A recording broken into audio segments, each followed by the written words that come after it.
ಮಾಡಿದ್ಯಾ ತಾನೆ? Very good. ನೀನು ಹೋಗಿ ಮಲ್ಕೋ.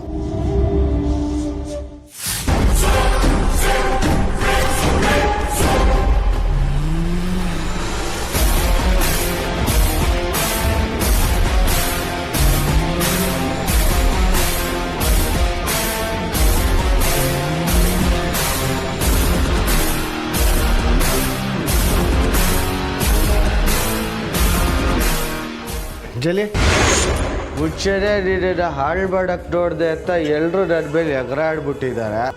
ನೀನು ಇಲ್ಲೆಲ್ಲ ಬರಬಾರ್ದು.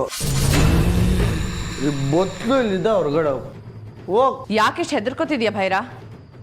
ನಾನು ವಾಪಸ್ ಹೋಗೋದಕ್ಕಲ್ಲ ಬಂದಿರೋದು, ನಿನ್ ಜೊತೆ ಸ್ವಲ್ಪ ಹೊತ್ತು ಟೈಮ್ ಪಾಸ್ ಮಾಡೋಣ ಅಂತ ಬಂದಿದ್ದೀನಿ. ಮೊನ್ನೆ ನಡೆದಿದ್ದು ಯಾರಿಗೂ ಹೇಳಿಲ್ಲ ತಾನೆ? ಈಗ ನಾನು ಹೇಳ್ದಾಗ ಕೇಳಿದ್ರೆ ಖಂಡಿತ ಹೇಳಲ್ಲ. ಆದ್ರೆ ಹೇಳ್ದಾಗ ಕೇಳಲಿಲ್ಲ ಅಂದ್ರೆ ಮತ್ತೊಂದ್ಸಲ ಕೂಗಿ ಎಲ್ರಿಗೂ ಎಬ್ಬಿಸ್ಬಿಡ್ತೀನಿ. ಅಯ್ಯಯ್ಯೋ, ಹಾಗೆಲ್ಲ ಏನೋ ಮಾಡಕ್ ಹೋಗ್ಬೇಡ. ನಾನು ಏನ್ ಮಾಡ್ಬೇಕು ಅಂತ ಹೇಳು, ನಾನು ಅದನ್ನ ಮಾಡ್ತೀನಿ. ನೀನ್ ನನ್ಗೋಸ್ಕರ ಒಂದು ಡಾನ್ಸ್ ಮಾಡು ಭೈರ. ಡ್ಯಾನ್ಸಾ? ಅಷ್ಟೇನಾ? ಅಯ್ಯೋ, ಅದ್ರಲ್ಲೇನಿದೆ.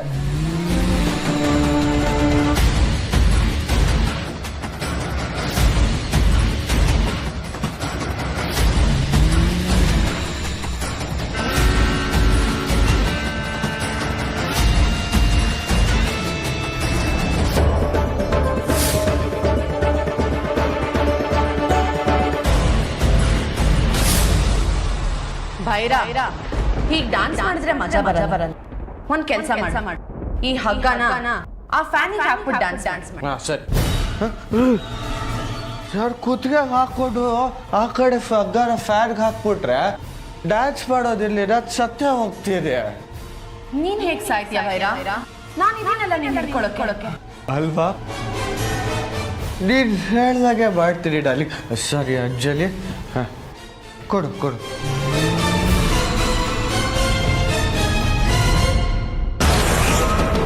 ಅಂಜಲಿ, ಇದು ಓಕೆನಾ?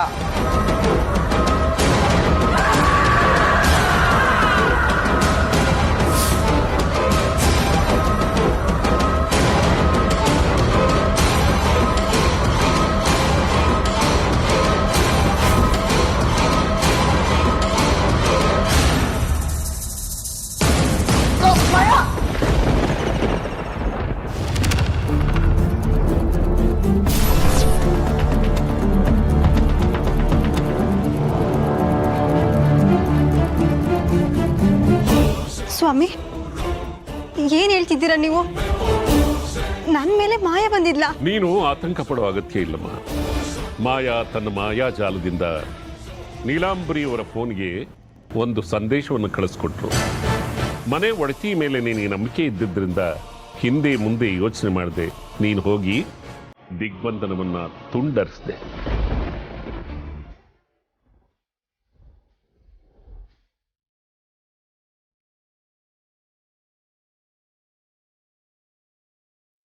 ಇದರಲ್ಲಿ ಯಾರ್ದೂ ತಪ್ಪಿಲ್ಲ. ನಡೆಯೋದನ್ನ ತಪ್ಪಿಸೋದಕ್ಕೆ ಯಾರಿಂದನೂ ಸಾಧ್ಯ ಇಲ್ಲ. ಇದು ವಿಧಿಯಾಟ. ದಿಗ್ಬಂಧನ ತುಂಡಾಗಿದ್ದರಿಂದಾನೇ ಅದು ತನ್ನ ಶಕ್ತಿಯನ್ನು ಕಳ್ಕೊಂಡಿರುತ್ತೆ. ಅದು ಗೊತ್ತಾದ್ರಿಂದಾನೇ ನಾನು ಬೇರೆ ದಿಗ್ಬಂಧನವನ್ನು ಸಿದ್ಧ ಮಾಡ್ಕೊಂಡು ಬಂದಿದ್ದೀನಿ.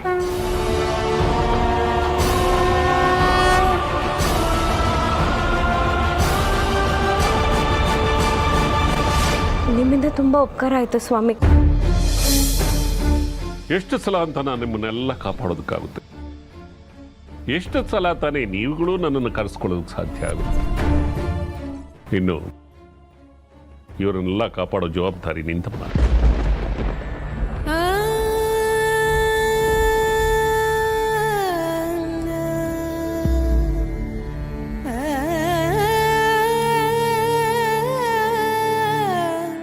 ನೀಲಾಂಬರಿಯವರೇ, ನಿಮ್ಮ ಸೊಸೆಗೆ ಈಗ ಹೆಚ್ಚಿನ ಜವಾಬ್ದಾರಿ ಇದೆ.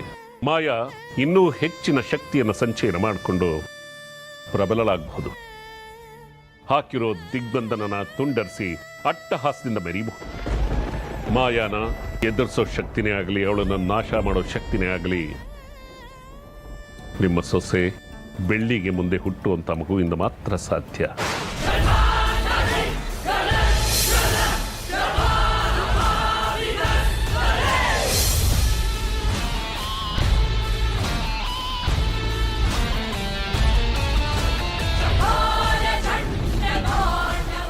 ನೀವು ಅವಳನ್ನು ಕಾಪಾಡಿಕೊಂಡ್ರೆ ಅವಳು ನಿಮ್ಮನ್ನು ಕಾಪಾಡ್ತಾಳೆ. ನಾನು ಹೇಳ್ತಿರೋದು ನಿಮ್ಗೆ ಅರ್ಥ ಆಗಿದೆ ಅನ್ಸುತ್ತೆ. ಅರ್ಥವಾಯಿತು ಮಹಾಸ್ವಾಮಿಗಳೇ. ತಮ್ಮ ಮಾತನ್ನು ಯಾವತ್ತೂ ಮೀರೋದಿಲ್ಲ. ಮುಂದೆ ನಿಮ್ಗೆ ಹುಟ್ಟೋ ಮಗು ಮಾಯಾಳ ಶತ್ರು ಅನ್ನೋದನ್ನ ನೆನಪಿನಲ್ಲಿಟ್ಕೊಳ್ಳಿ. ನಾನಿನ್ನು ಹೊರಡ್ತೀನಿ.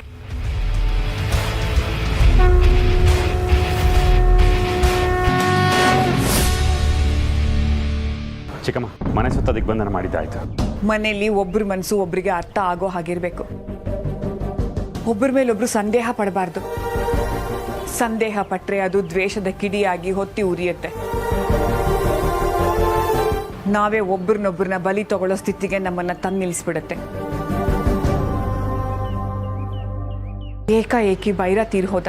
ಆ ದುಃಖದಲ್ಲಿ ನಾನು ಏನು ಯೋಚನೆ ಮಾಡ್ತಿದ್ದೀನಿ ಅಂತ ತಿಳ್ಕೊಳ್ಳೋಕ್ಕಾಗದೇ ಇರೋ ಅಷ್ಟು ನನ್ನ ವಿವೇಕನೇ ಕಳ್ಕೊಂಡ್ಬಿಟ್ಟಿದ್ದೆ. ಬೆಳ್ಳಿ, ಬೈರ ತೀರ್ಕೊಂಡು ಅನ್ನೋ ದುಃಖದಲ್ಲಿ ನಿನ್ನ ಮೇಲೆ ಸಂದೇಹ ಪಟ್ಬಿಟ್ಟೆ. ಈ ಮನೆ ಯಜಮಾನಿ ನೀನು. ನಿನ್ನ ಅಪರಾಧಿ ಸ್ಥಾನದಲ್ಲಿ ನಿಲ್ಲಿಸಿ ನಾನು ವಿಚಾರಣೆ ಮಾಡಿ ನಿನ್ನ ಮುಂದೆ ನಾನು ತುಂಬ ಚಿಕ್ಕವಳಾಗ್ಬಿಟ್ಟೆ. ಇದನ್ನೆಲ್ಲ ಯಾವುದು ಮನಸ್ಸಲ್ಲಿ ಇಟ್ಕೊಳ್ದೆ ನನ್ನ ಕ್ಷಮಿಸ್ಬಿಡು. ಅತ್ತೆ, ನನ್ನ ಮೇಲೆ ನೀವು ಪ್ರೀತಿ ತೋರಿಸೋದಕ್ಕೆ, ಬೈಯೋದಕ್ಕೆ, ದಂಡಿಸೋಕೆ ಎಲ್ಲ ಹಕ್ಕು ಇದೆ.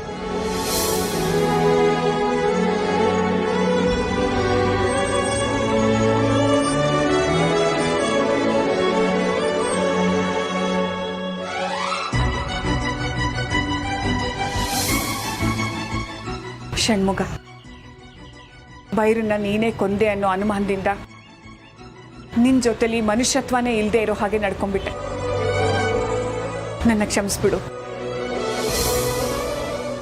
ಅಮ್ಮ, ಏನು ಮಾತಾಡ್ತಿದ್ದೀರಾ ನೀವು?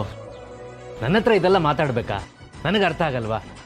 ಏನು ನೀವು ನಿಮ್ಮ ಜಾಗದಲ್ಲಿ ಯಾರೇ ಇದ್ದರೂ ಹಾಗೆ ನಡ್ಕೋತಾ ಇದ್ರಮ್ಮ. ನೀವು ತಲೆಯಿಂದ ತೆಗೆದಾಕಿ ಅದನ್ನೆಲ್ಲ. ಆ ಥರ ಮಾತಾಡ್ಬಾರ್ದು ನನ್ನ ಹತ್ರ. ಚಿಕ್ಕಮ್ಮ, ಬೆಳ್ಳಿ ಷಣ್ಮುಗ ನಾವು ಯಾರೂ ಇದನ್ನು ಮನಸ್ಸಲ್ಲಿ ಇಟ್ಕೊಂಡಿಲ್ಲ. ಇದನ್ನು ಇಲ್ಲೇ ಬಿಟ್ಬಿಡೋಣ. ಮುಂದೆ ಮಾಡಬೇಕಾಗಿರೋ ಬೈರನ್ ಕಾರ್ಯದ ಬಗ್ಗೆ ಯೋಚನೆ ಮಾಡೋಣ.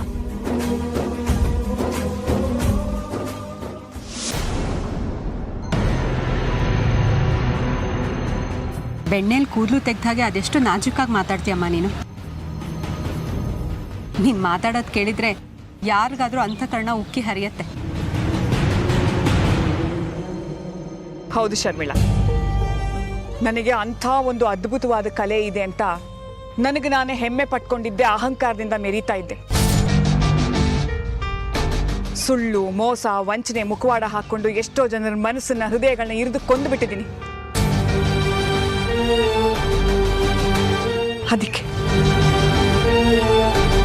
ಅದಕ್ಕೆ ಆ ದೇವರು ನನಗೆ ಸರಿಯಾದ ಶಿಕ್ಷೆ ಕೊಟ್ಬಿಟ್ಟ. ನನ್ನ ಮಗ ಬೈರನ್ ಕಿತ್ಕೊಂಡ. ಅದಕ್ಕೆ ಶರ್ಮಿಳಾ, ದೊಡ್ಡವ್ರು ಹೇಳ್ತಾರೆ ಹೆತ್ತವರು ಮಕ್ಕಳಿಗೆ ಸನ್ಮಾರ್ಗ ತೋರಿಸ್ಬೇಕು ಅಂತ. ಇಲ್ಲದೆ ಹೋದ್ರೆ ಹೆತ್ತವರೇ ಮಕ್ಕಳಿಗೆ ಗುಂಡಿ ತೋಡ್ಬಿಡ್ತಾರೆ. ಅಮ್ಮ, ಇದನ್ನೆಲ್ಲ ನೀನು ಮನಸ್ಫೂರ್ತಿಯಾಗಿ ಹೇಳ್ತಿದ್ಯಾ? ಹಾಗಾದ್ರೆ ಈ ಆಸ್ತಿ ಎಲ್ಲ ಕೈ ಬಿಟ್ಟ ಹಾಗೇನಾ? ಹೌದು ಶರ್ಮಿಳಾ, ಅವನೇ ಹೋದ್ಮೇಲೆ ಕೋಟಿ ಕೋಟಿ ಆಸ್ತಿ, ಹಣ ಎಲ್ಲ ಇಟ್ಕೊಂಡು ನಾನೇನ್ ಮಾಡ್ಲಿ? ನಾವು ಜೀವನ ಪರ್ಯಂತ ತುಂಬ ತಪ್ಪುಗಳನ್ನ ಮಾಡಿಬಿಟ್ಟಿದ್ದೀವಿ. ನಮಗೀಗ ಬೇಕಾಗಿರೋದು ಹಣ, ಆಸ್ತಿ, ಐಶ್ವರ್ಯ ಅಲ್ಲ. ನಾವು ಜೀವಂತವಾಗಿರ್ಬೇಕು. ಮಾಯಾಳ ಆಕ್ರೋಶ, ಸೇಡ್ನಿಂದ ತಪ್ಪಿಸ್ಕೊಂಡ್ರೆ ಸಾಕಾಗಿದೆ.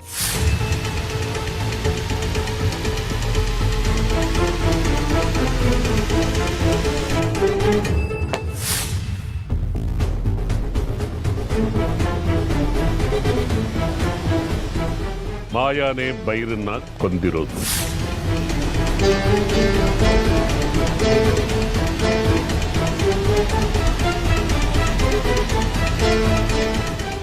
ಮತ್ತು ಇಷ್ಟೆಲ್ಲ ನಡೆದ್ರೂ ನೀನು ಶಾಂತವಾಗಿದೆಯಾ ಅಂದರೆ ನನಗೆ ಆಶ್ಚರ್ಯ ಆಗ್ತಾ ಇದೆ. ಎಲ್ಲರ ಮುಂದೆ ಶಾಂತವಾಗಿರೋ ಥರ ಪ್ರಯತ್ನ ಮಾಡ್ತಿದ್ದೀನಿ ಅಷ್ಟೇ ಕಣ. ಆದರೆ ಮನ್ಸೊಳಗೆ ಸಿಟ್ಟು ಆಕ್ರೋಶ ಕುದೀತಾ ಇದೆ. ಅದು ಯಾವಾಗ ಹೊರಗೆ ಬರುತ್ತೆ ನನಗೆ ಗೊತ್ತಿಲ್ಲ. ಅಲ್ಲ ಕಣ,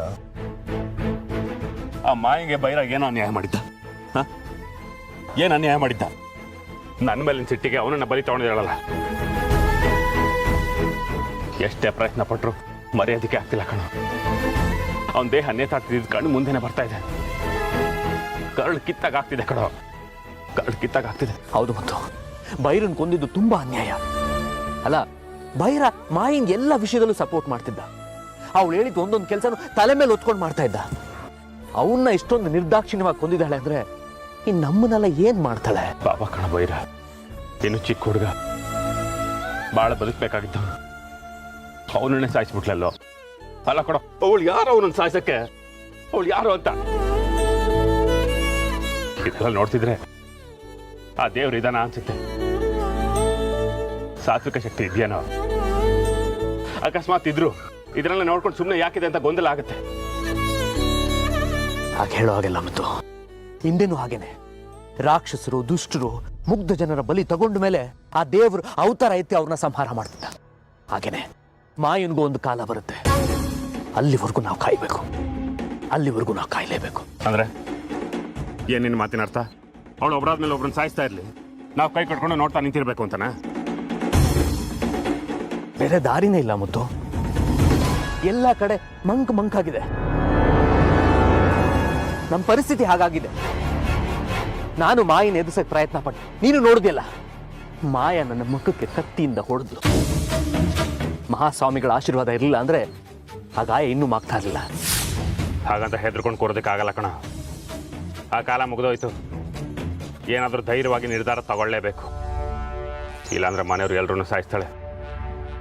ದಿನ ಹೆದರ್ಕೊಂಡು ಸಾಯೋದಕ್ಕಿಂತ ಅವಳನ್ನ ಎದುರಿಸಿ ಮಟ್ಟ ಹಾಕಬೇಕು.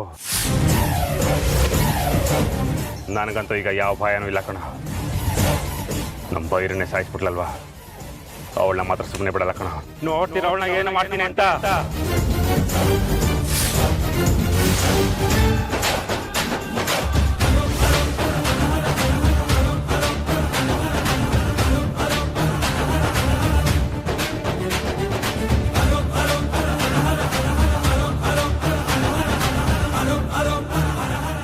ಜೀವನ ಪರ್ಯಂತ ನಮ್ಮನ್ನ ಅಕ್ಕರೆಯಿಂದ ನೋಡ್ಕೊಳ್ಳೋದಕ್ಕೆ ಮುತ್ತು ಇದ್ದಾನೆ.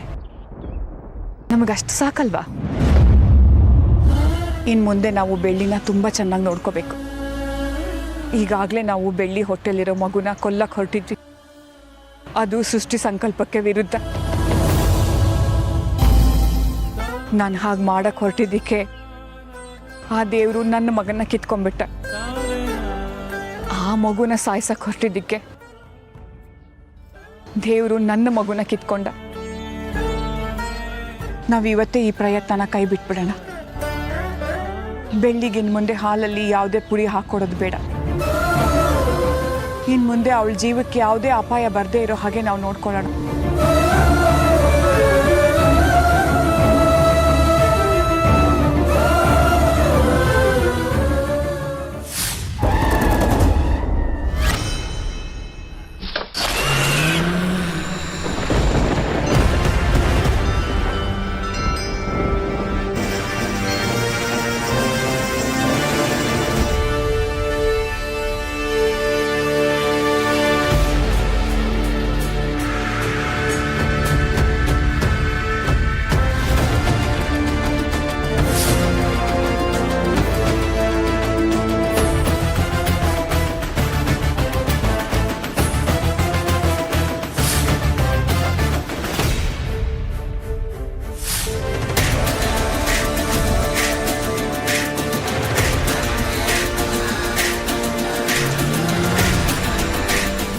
ಮಾಯಾ, ಎಲ್ಲ ಇದ್ಯಾ?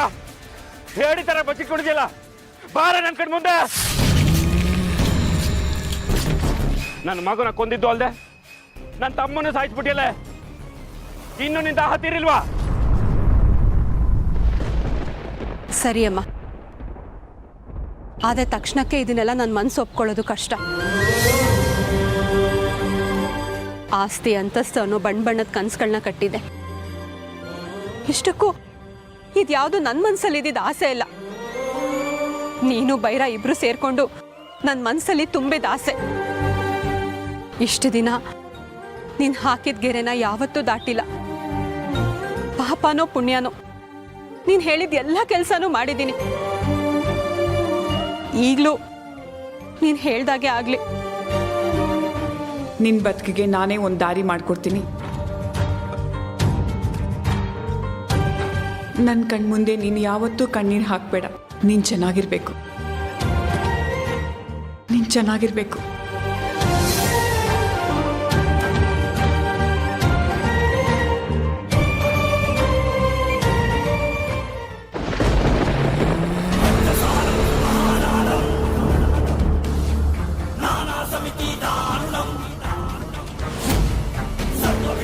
ಮೇಲಿಂದ ಮೇಲೆ ತಪ್ಪು ಮಾಡ್ತಿದ್ಯಾ?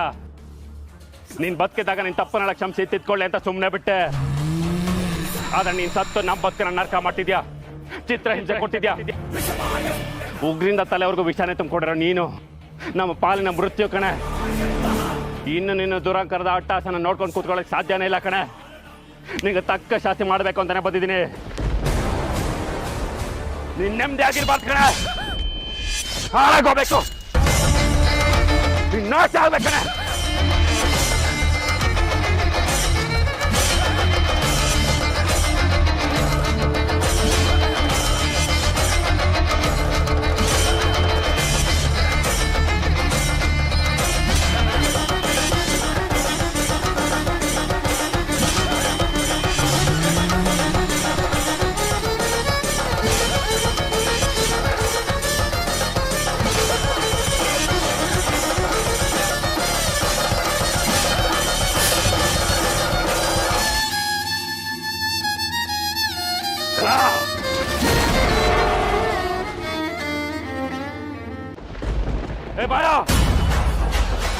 ನಿನ್ನ ಆತ್ಮನ ಅರ್ಧ ಚಿಂದಿ ಮಾಡಿದೀನಿ ಕಣೆ. ಇನ್ಮೇಲಾದ್ರೂ ನಿಂಗೆ ಬುದ್ಧಿ ಬರ್ತದೆ ಅಂತ ಅನ್ಕೊಂಡಿದ್ದೀನಿ. ನಿನ್ನ ಪಾಡಿಗೆ ನೀನು ತೆಪ್ಪಗಿದ್ರೆ ಸರಿ, ಅಕಸ್ಮಾತ್ ನನ್ನ ಕುಟುಂಬದವ್ರ ತಂಟಕ್ಕೆ ಬಂದ್ರೆ ನನ್ನ ಪ್ರಾಣ ಹೋದ್ರೆ ಸರಿ. ನಿನ್ನ ಮಾತ್ರ ಸರ್ವನಾಶ ಮಾಡ್ತಾ ಬಿಡಲ್ಲ ಕಣೆ, ಬಿಡಲ್ಲ.